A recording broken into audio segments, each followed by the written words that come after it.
What can the Steelers do then, short of firing Matt Canada, to make their offense better starting 5 days from now against Tampa Bay, Arthur? Yeah, well, first off, man, when you talk about this offense all season long has never been a one-person issue. It has never been a two-person issue. So when we're talking about what this offense can do to be better, you start with the consistency part. You start with just the simple routine things.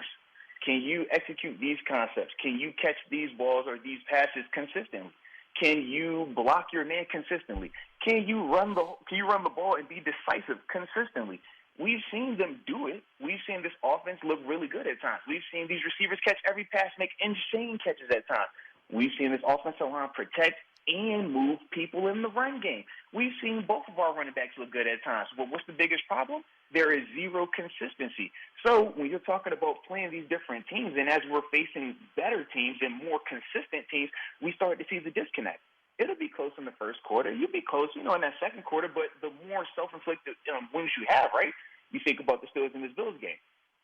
You got interceptions, you got fumbles on kickoffs, you got not blown coverages, but just guys not playing their coverages the way they're supposed to from a technical standpoint.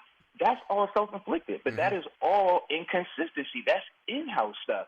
So when you hear Coach Tomlin talking about, man, we got a lot that we got to deal with in-house, those are the things that he's referring to. Now, part of that I do put on coaching because I say, hey, you're either coaching this technique or you're allowing it to happen, meaning if a guy continues to put on tape bad stuff, and you continue to put them out there on that field, the message that you're sending to your team is that is okay. That is acceptable. Now, part of this is because of the injuries. You don't have a person you can pull out at some of these spots.